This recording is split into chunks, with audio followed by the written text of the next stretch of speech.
Is Dhurandhar Islamophobic? Is Dhurandhar hypernationalist? Is Dhurandhar a representation of hyper-masculinity? Does Dhurandhar glorify violence? And is Dhurandhar propaganda? All my years of watching films and being a self proclaimed cinephile, I've never come across a movie that's been as divisive as Dhurandhar. Let me clarify, I don't mean divisive in the sense of inciting communal violence. But when you look at the reviews for this movie, you see the reviews standing on two opposite ends of that spectrum. Some people either love it, they're really hyping it up, they're really amping up what the movie's about, what it stands for, and what it represents. And on the other end of that spectrum, you've got some established names like Anupama Chopra and Sucharita Tyagi, some well renowned movie pundits who are just brushing it off as a substandard product. Now, I've respected these people for as long as I can recall, but what they presented in their reviews felt like really weak arguments. So, after watching those reviews, I decided to make a video because I can't remember the last time a movie set a discourse like this within India. This movie set a political discourse. It's started conversations that have never happened in this country before. And even when they did, I think for the most part, everyone was on the same page, or the majority was on the same page. Like when Animal came out or Kabir Singh came out, people outright found those movies problematic. But with Dhurandhar, whatever has happened, it begs a deeper question. Is a movie only a means of artistic expression? Or is a movie a political tool? Or is it a mix of both? And should a movie really be judged on the basis of the craft and the tools that have been employed and how it is as a piece of art by disconnecting the political connotations and the political threads from a movie?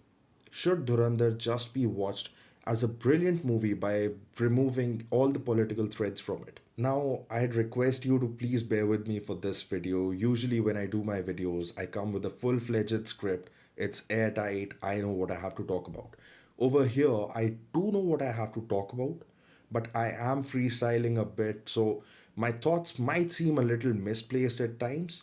But rest assured, I am still going to go through it with a structure, and what I'm really picking on are some of the keywords that have come across in the reviews for Dhurandhar. Now, before I start diving into all of those questions and start addressing those questions and start presenting my own arguments, here's a 2 minute clip from a movie in the 1980s just to set some context for this video and for you guys to understand what lens am I wearing while presenting my analysis and my arguments. मेरे विचार में हर कलात्मक रचना, कविता, नाटक, उपन्यास या film ही जिसके जरिए जनता के साथ विचार की सतह पर जुड़ सकते हैं, सामाजिक या राजनीतिक संघर्ष में एक हथियार है। एक तरह से ये सही है, लेकिन हर बार ऐसी जिद क्यों? ये जिद नहीं है भरत, सच्चाई है। कला को राजनीति से अलग नहीं किया जा सकता। जरा ध्यान से देखो तो हर देश की सरकार कला के माध्यम को अपनी सत्ता कायम रखने के लिए इस्तेमाल कर रही है। अगर बुनियादी परिवर्तन लाना है तो हमें अपनी कला, अपने माध्यम को एक हथियार की तरह इस्तेमाल करना होगा। अगर फिर भी काम नहीं बनता तो हथियार को अपना माध्यम बनाना होगा। आपका मतलब है कला का उद्देश्य सिर्फ राजनीति का हथियार बनकर रह जाना है? उसका अपना कोई स्वतंत्र अस्तित्व नहीं है? अगर आर्टिस्ट पॉलिटिकली कमिटेड नहीं है तो उसका आर्ट रेलेवेंट नहीं है। क्यों डॉक्टर? मुझे इस बहस में क्यों उलझा रहे हैं? सीरियसली? आर्टिस्ट किसी भी पॉलिटिकल आइडियोलॉजी में विश्वास रखे या किसी भी पॉलिटिकल पार्टी का मेंबर बन जाए, ये उसका निजी फैसला है, उसका व्यक्तिगत चुनाव। मैं इसे उसके आर्ट के रेलेवेंट होने की आवश्यक शर्त नहीं मानता। लेकिन एक बात स्पष्ट है, श्रेष्ठ कला और साहित्य 20वीं शताब्दी में तो खासकर किसी न किसी किस्म के प्रोटेस्ट के जज्बे से पैदा हुआ है। यह प्रोटेस्ट केवल राजनीतिक था, सामाजिक या आध्यात्मिक था, इसका विश्लेषण करना आसान नहीं है। लेकिन कलाकार के मन में प्रोटेस्ट का, विद्रोह का जज्बा बहुत शक्तिशाली था। कोई भी पॉलिटिकल सिस्टम हो, अन्याय और दमन के विरुद्ध आवाज उठाना कलाकार की अहम जिम्मेदारी है। Now, if that clip piqued your interest even in the slightest, I've popped the link for this movie in the description. It is available on YouTube for free with subtitles. So if you're interested, please give it a watch. Beautiful movie. Alright, so let's start with the first point. Is Dhurandhar hyper-nationalist? I disagree. It has components of patriotism in it. There are some other dialogues that felt a bit exaggerated and trying to evoke a certain emotion, but I wouldn't call it a hyper nationalist movie.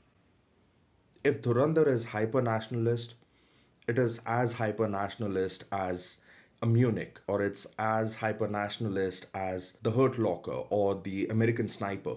And trust me when I say this, if you have to write a book, if you have to write a story, if you have to write a screenplay, if you have to make a movie, if you have to write a song, if you have to paint a painting, especially on the espionage, spy, thriller space, you cannot do it without an element of patriotism.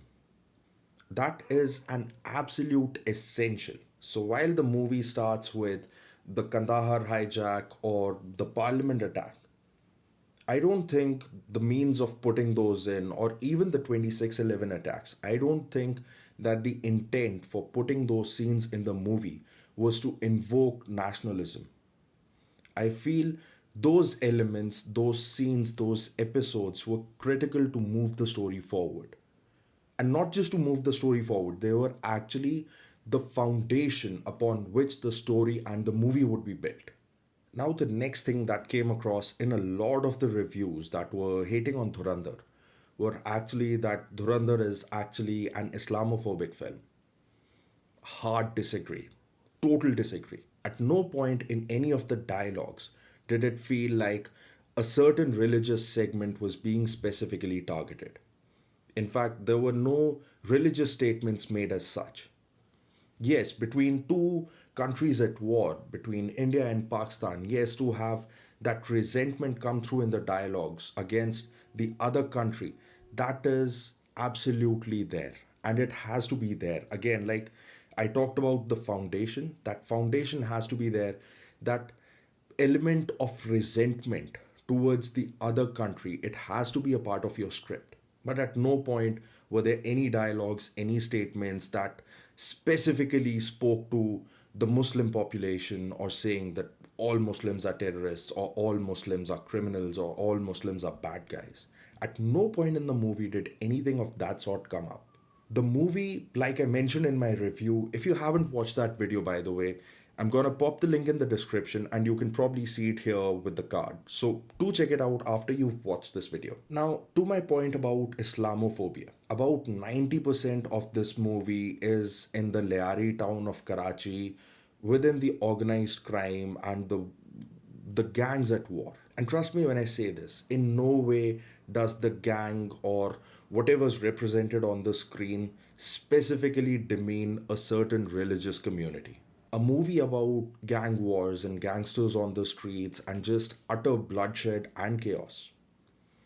That city, if not Leari, it could have been Delhi, it could have been Mumbai, it could have been Bangalore, Hyderabad, it could have been New York, it could have been Milan, it could have been any city in the world. Crime is a problem in every country in the world, and you can't just paint one community in that one color and say that this is the one religious community that always promotes violence or always promotes organized crime or these ugly things that ruin our society. If anything, I feel like the movie did complete justice and tried to get it as accurate as possible what the culture of Pakistan is, how married couples behave with each other, what their way of talking is. But when they're on the streets as gangsters, as corrupt policemen, as politicians, those are monsters on the street, and monsters on the street are not defined by their religion or their cultural identity. They are who they are as people at their core. That is a part of their nature. That is not necessarily defined by what they're being told. There is just as much likelihood of a criminal coming from another religious community. But I think Dhurandhar was sensitive enough to understand this and really not give out the wrong message that all Muslims are criminals, but it was a story about criminals, and those criminals happen to be in Pakistan and they happen to be Muslims. So the statement that Dhurandhar was Islamophobic, totally disagree with that statement. Now, the next point, does Dhurandhar glorify violence? Again, I don't agree. I don't feel like there was a glorification of violence as such. The violence that was shown in Dhurandhar is as close to reality as possible. In gang wars, in the world of crime, this is the kind of violence that people are subjected to. Amidst terror attacks, this is the kind of violence that people witness. At no point in the movie was any scene of violence stylized even to the slightest to show that violence is good, violence is attractive. If anything, the violence in this entire movie has been designed in a way that it makes you really uncomfortable. Every scene of violence is followed by a scene that depicts the consequences of that violent act. And anyone, even someone with the most basic of sensibilities, would understand that this movie does not promote violence. Again, it is just a reflection of the kind of violence that exists in real life. The violence in this movie is not coordinated, it is chaotic. Because in reality, when the punches start rolling, they are chaotic. There is no coordination, there is no dance moves as such. No one is going around like a ballerina the way Tiger Shroff does it. In reality, violence is this: people will pick up whatever is in their hands. In reality, when people get extremely violent, they will go to any lengths to take another man's life. And if you don't believe me, just go on Google, just read the crime news, regardless of what country you're in. You're in Australia, you're in America, you're in England, you're in India, anywhere in the world. The nature of crime, the nature of violence is the same, and that is the same nature of violence that has been shown in this movie. From the scenes of torture to the scene where Akshay Khanna just bashes his father's head in. That is the kind of violence that actually exists in the world. Dhurandhar does not glorify violence. It has picked up violence from the real world, and it has used that violence to build a narrative, to show us that there is a cost to violence. There are consequences that follow after a violent act. It is a tool, it is a narrative tool that has been used to build this world and make it feel really lived in. It makes this world feel very realistic. What Game of Thrones has shown us, what Saving Private Ryan has shown us, what a lot of other movies have shown us, what even The Godfather has shown us. This is the same brand of violence. It does not glorify, it does not make violence look attractive, even in the slightest. So, again, a hard disagree with this statement that Dhurandhar glorifies violence. Alright, with that down, let's move on to the next one. Is Dhurandhar a representation of hyper-masculinity?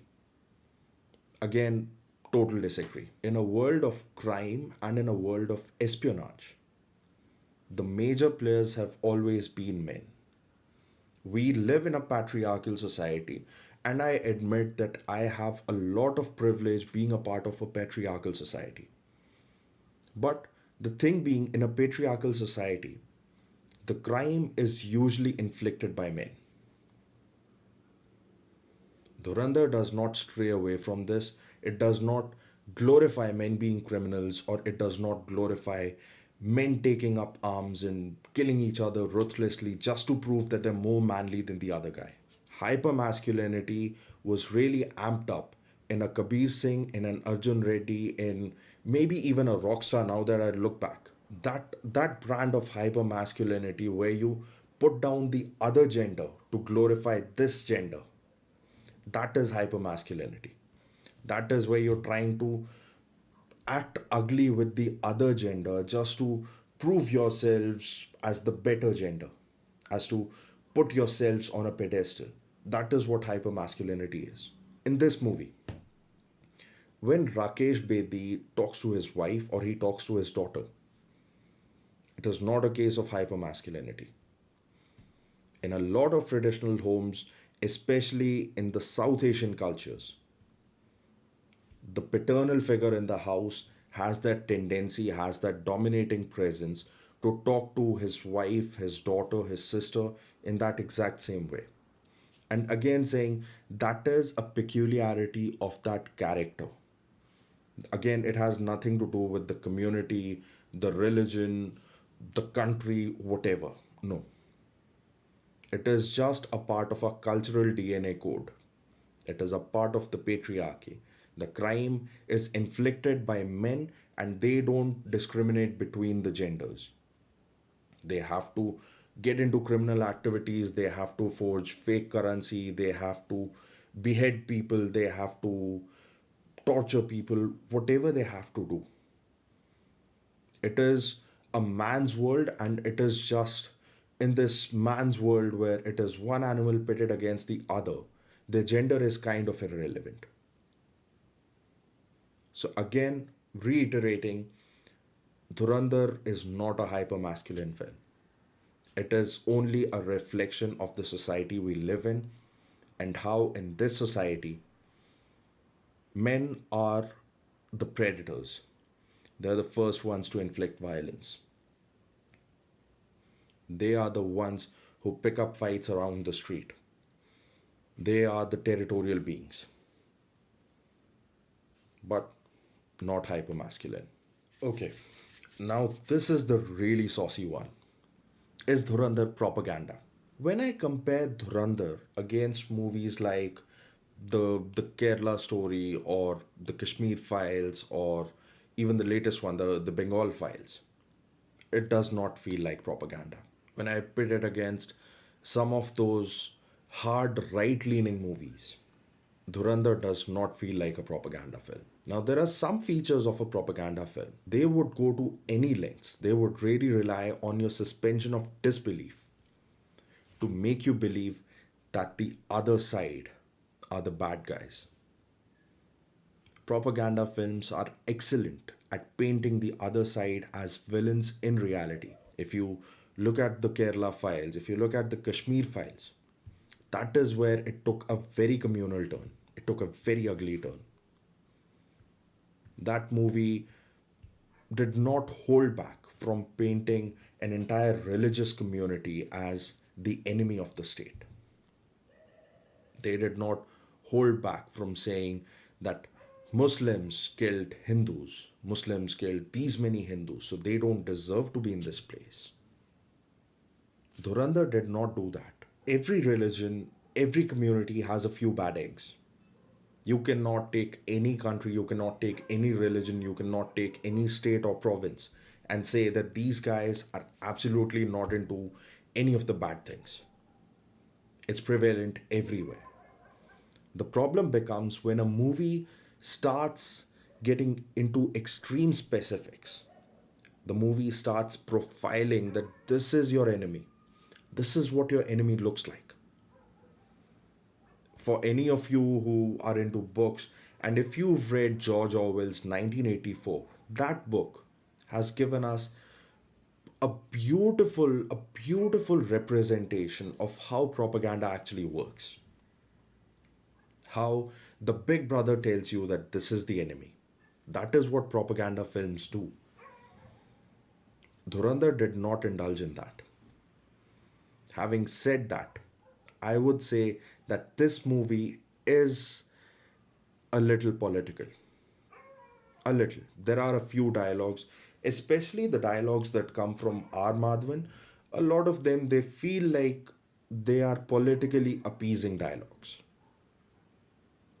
But remember that 2 minute clip that I showed you at the beginning of this video.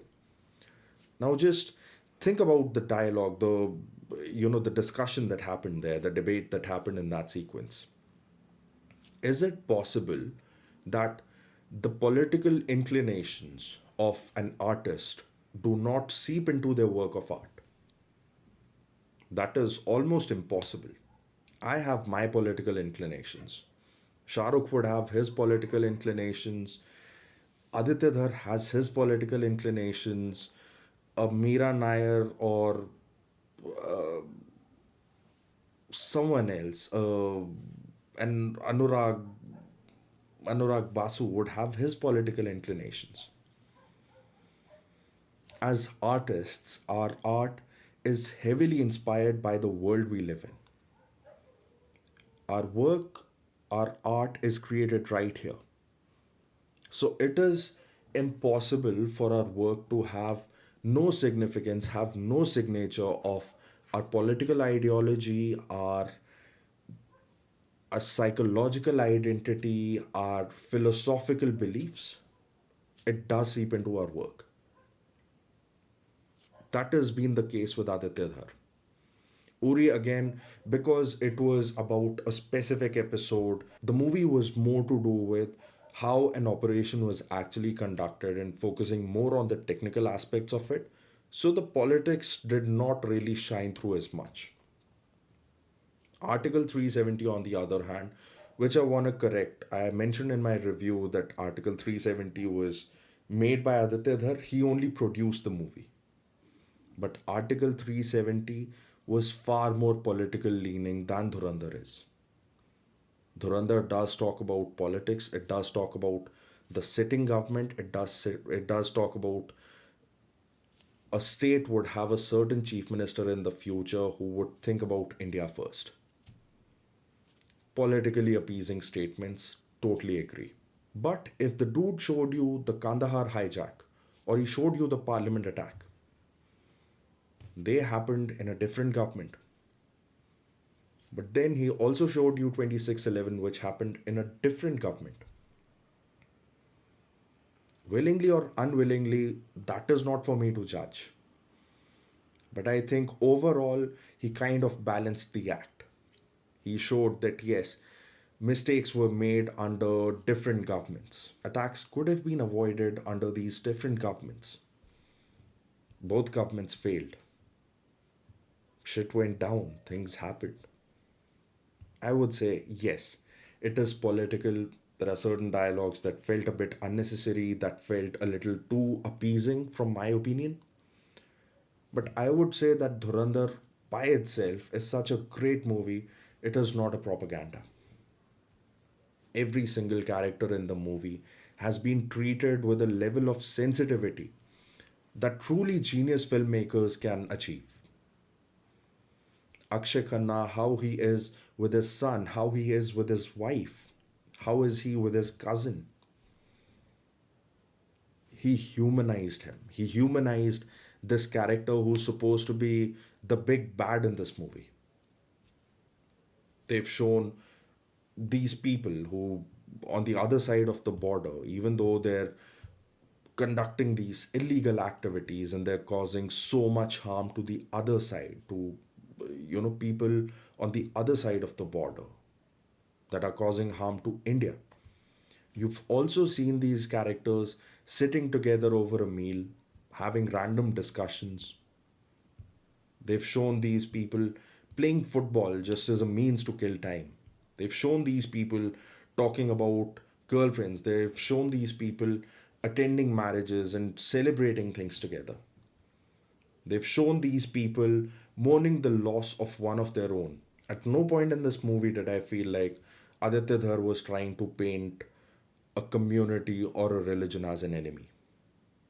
Arjun Rampal's character as the ISI agent or whatever, that is an evil man. Nothing to do with his nationality, nothing to do with his religion, nothing to do with his cultural identity or where he comes from. But an evil man does not belong to anyone, does not belong anywhere. An evil man does not have a religion. An evil man does not have a culture. An evil man does not have a social identity. Because no community, no society, no religion teaches you bad things. And no religion, no society, no community would want an evil man to be a part of their group. Long story short, Dhurandhar is not propaganda. Political, definitely. Appeasing, yes, but not propaganda. Okay, having shared my views, this is something that I absolutely need to say. I did not make this video to demean anyone. I did not make this video to take any sides in the political discourse or the geopolitical context. The sole purpose of this video was to defend a beautifully made movie, an impeccable movie on so many levels. This video has been made to defend a work of art. And Anupama Chopra, Asucharita Tyagi, the hate campaigns that have been running against them, I I do not endorse those. I do not back those, those trolls. I do not back that approach. I'm a small time YouTuber today. 5 years from now, 10 years from now, I could be sitting in that place. And I wouldn't like that thing happening with me. So if you're a movie lover, if you're an art enthusiast, we need to admit one thing as a collective: art is subjective, film is subjective. Kolu loves Interstellar. That is his go to movie, come what may. And I have never found appreciation for that movie. It always goes over my head. Never liked it. But that doesn't mean that we turn against each other. Someone liked a movie, good for them. Someone did not like a movie, fair enough. I only took their names because I felt like these established names, people who hold such prestige in this space, their arguments were weak. Their reviews felt like they were a little premeditated. Before they even watched the movie, maybe they had made up their mind on what angle and what perspective they're gonna watch this movie from. I did not agree with their review. That is why I decided to make this and not go on hating them and calling them names or harassing them. So if you're a movie lover, please don't do that. Don't do that to Sucharita. Don't do that to Shan Prashar. Don't do that to the goofy guys at Men's XP. Don't do it to Anupama Chopra. Don't do it to me also, please. But just admit that in this beautiful world of cinema, there is something for everyone. And not everyone has to like what you like. But you don't have to hate others for something that you love. If you haven't watched the movie, go watch it. Listen to all the reviews. Listen to what everyone is saying. Or don't listen to anyone. Form your own opinion. Think about how you liked this movie, what you liked in this movie, why you liked it, or if you did not like it, why you didn't like it, why you hated it, what parts of it did you hate specifically. But don't be a part of that herd mentality. Don't think something just because you heard someone saying something. Unless it made sense to you, unless you really understood what they were trying to convey, and that thing that they said had some backing, it had some solid supporting evidence, or it had some solid logic to it. We're movie lovers, man. So why not spread the love? Why not spread the kindness? Why not share our favorite movies with each other? Why not share our favorite TV shows with each other? Our favorite characters, our favorite moments in pop culture. Those discussions are what builds friendships, what builds social circles, what makes drinking at a pub fun, what makes bumping into a stranger at a New Year party fun. When you bring in your ideas, you bring in your interests, and you're really enthusiastic about them, and you share those ideas and you get ideas from others, that trade off, that is what life is about. Life is too short to hate on someone because someone said something about a movie that you felt went against your values. And on that note, Thank you so much for your time, guys. If you liked this video, if I made any sense to you, please don't forget to hit that thumbs up button. Subscribe to TMB for the latest and the best in superhero, pop culture, and sports. And right after this video, don't forget to check out my Dhurandhar review. It is as unbiased as I could make it. And stay tuned because my next video is gonna be about the Supergirl trailer that just dropped today.